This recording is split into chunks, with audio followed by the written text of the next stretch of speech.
Muchas gracias por su preferencia, lo anunciado. Vamos a darle ya la bienvenida rápidamente a María Isabel Sedano. Ella es directora de Demus a propósito de este proyecto de ley que ya ha sido presentado en la víspera en el Congreso.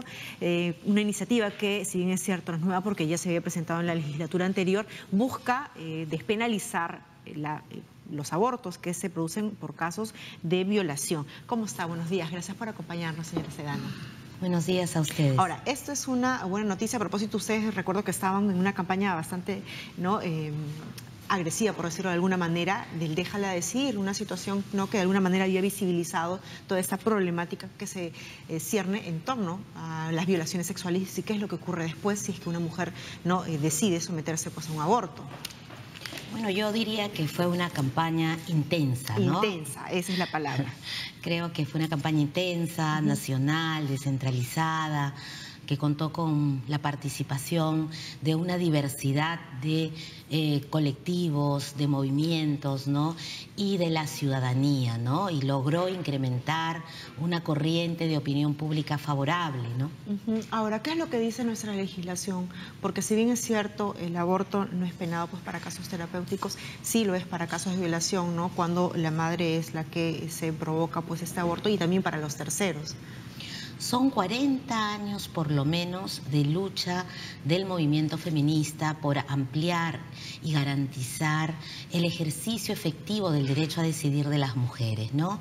Han habido varias reformas del Código Penal y en todo este tiempo se ha propuesto, no solo desde el movimiento feminista, sino desde la academia jurídico-penal, que se despenalice el aborto en supuestos de violación y malformación fetal incompatible con la vida. Diversos comités que vigilan el cumplimiento de tratados de derechos humanos le han recomendado al Estado peruano que lo haga, que revise su legislación penal y quite del ámbito penal este tipo de abortos por violación y por malformación fetal incompatible con la vida, para que pueda enfrentar problemas de embarazos no deseados, productos de violaciones, para que pueda enfrentar también qué pasa con nacimientos de malformaciones fetales incompatibles con la vida. Por ejemplo, nacimientos de fetos anencefálicos, ¿no? Que entre el 2014 y el 2015 ha sido por lo menos 66. Ahora, ¿y la probabilidad de aborto espontáneo en esos casos cuando hay malformación congénita de alguna manera no facilita el hecho de que no hay necesidad de esta normativa? No. Mire, no sé si usted recuerda el caso de KL, sí, ¿no? Por el cual el Estado peruano tuvo que cumplir con el dictamen del Comité de Derechos Humanos y reparar, ¿no? a KL, la ciudadana peruana KL, ¿no? Ella fue obligada a tener un embarazo, ¿no? de feto anencefálico, ¿no? Se le denegó su derecho al aborto terapéutico, ¿no? Uno podría decir que ya se tomaron las medidas para que esto no se repita. Sin embargo, como le señalo, ¿no? Demus ha solicitado información al Ministerio de Salud, ¿no? Para que nos diga cuántos embarazos de este tipo de feto anencefálico, cuántos abortos terapéuticos practicados en esos casos, y no tienen esa información. Lo que se nos dice es cuántos nacimientos de feto anencefálico, 66 mujeres, debemos suponer, fueron obligadas o no recibieron la debida información a tiempo, ¿no? Para que puedan ejercer su derecho al aborto terapéutico, ¿no? Y en esos casos, como se ha comprobado, hay amenaza para la vida y para la salud. Ahora, esta es una nueva oportunidad en la cual se está poniendo nuevamente al debate esta problemática de qué hacer con el tema de la penalización, despenalización del aborto en estos casos. En el caso de violación es lo más cuestionado. En la legislatura anterior, la Comisión de Justicia terminó finalmente por archivarlo. ¿Hay algunos cambios que se han hecho al proyecto inicial, a este proyecto que se ha presentado? ¿Ha tenido oportunidad ya de revisarlo? Sí.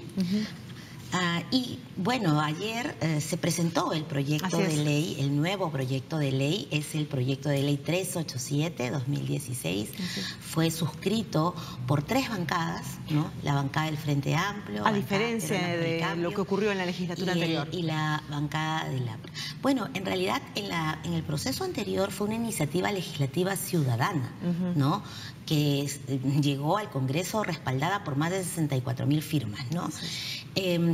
Además, esa iniciativa ha sido reactivada por la mesa directiva del actual Congreso, ¿no? Que ha reactivado 3 iniciativas legislativas ciudadanas y que ha dicho que deben volver a sus respectivas comisiones de Justicia y Constitución en el estado en el que se encontraban. Claro, en el caso de Déjala Decidir estaban ya con dictámenes en contra, ¿no? Y esperamos que eso no impida que se vuelva a reabrir el debate. Y el hecho de que ayer se haya presentado un nuevo proyecto de ley que no solo actualiza, sino que amplía el anterior, ¿no? Incorporando no solo el supuesto de despenalización del aborto por violación, inseminación artificial no consentida, transferencia de óvulos, ¿no? Sin el consentimiento de la mujer, ¿no? Y también malformación fetal incompatible con la vida, extrauterina, ¿no? Entonces, y además, este nuevo proyecto de ley tiene un articulado para garantizar derechos de las víctimas de violación y para prevenir con educación sexual en las escuelas, con servicios de salud sexual y reproductiva diferenciados para las y los adolescentes sin impedimentos, para garantizar defensa jurídica, atención en los SEMS y en el SIS, tanto psicológica como médica, para las víctimas de violación, para que haya justicia en esos casos.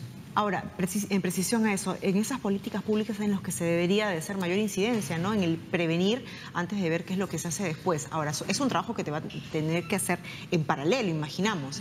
Claro, claro. Lo que está haciendo este proyecto de ley es presentar una serie de lineamientos para que el Ejecutivo no pueda disponer y garantizar la atención de las víctimas para que ellas puedan tomar una decisión informada, acompañada, para que puedan recuperarse del trauma vivido y para no revictimizarlas, ¿no?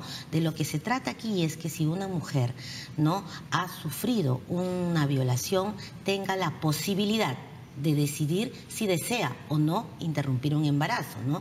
Además, en el Ejecutivo ya existe un programa en el Ministerio de la Mujer y Poblaciones Vulnerables para quienes no desean abortar, no desean interrumpir un embarazo en estas circunstancias y para que el Estado las acoja y apoye, ¿no? Ahora, pero ¿cuánto de estas medidas que ya se han tomado y que las vemos implementadas se cumplen a cabalidad, ¿no? Para que aquella adolescente, niña, joven o mujer que haya sido pues ultrajada no vea como una primera opción esto, el de entregar a una criatura porque sabe que de repente el Estado va a acompañarlo todo este proceso? Bueno, en realidad nosotras lo que estamos exhortando, ¿no?, en este momento es a poder ver precisamente, ¿no?, cómo está el problema de la violación sexual, cómo está el problema de los embarazos no deseados producto de violaciones. La ministra Romero, con cifras de RENIEC, nos advirtió ya que por lo menos 1.500 niñas y adolescentes fueron madres ya el año pasado, ¿no? O el 2015, si no me equivoco. Y entonces, ese es un problema que existe en nuestra realidad. Muchas de estas niñas y adolescentes quedan embarazadas producto de violaciones. El Perú es el segundo país con la mayor tasa de violación. Hay un porcentaje sexual en definitiva. Ahora, pero región. El sector conservador de nuestro país diría, sin embargo, que bueno, el aborto jamás va a ser pues una solución, o digamos es la solución más sencilla. Bueno, el sector conservador tiene todo el derecho a plantear sus argumentos de una manera seria, laica, respetuosa, científica. Nosotras estamos avalando un proyecto de ley conforme a derecho, ¿no?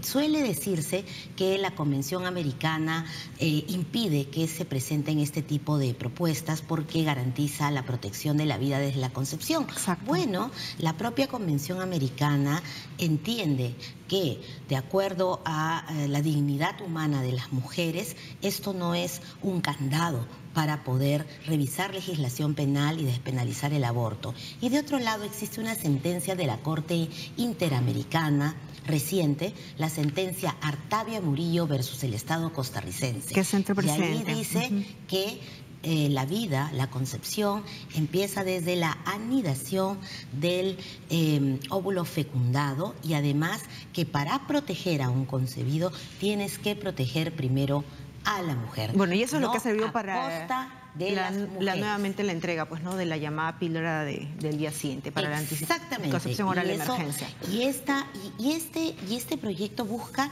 efectivamente que siga ese servicio de anticoncepción oral de emergencia. Pero eso ¿no? es porque es entendido que no produce, pues, un aborto, ¿no? Es un anticonceptivo No, pero oral. por eso, porque es preventivo, ¿no? Exacto, y preventivo. La idea es que todo aquello que pueda prevenir que las mujeres estemos colocadas en una situación donde podemos ser obligadas a tener embarazos y maternidades forzadas, inclusive a niñas y adolescentes, eso es lo que se quiere cambiar en el Perú, que nosotras podamos ejercer nuestro derecho a decidir si es que deseamos continuar o no con un embarazo producto de violación, o cuando se nos diagnostica un embarazo de un feto que tiene una malformación incompatible de la vida, extrauterina, que cuando nazca no vaya a sobrevivir fuera del útero de la madre, ¿no? En la actualidad son 3 las bancadas que han presentado, ¿no?, en conjunto este proyecto. ¿Qué avisora, ¿no?, de lo que vaya a ocurrir? Porque el debate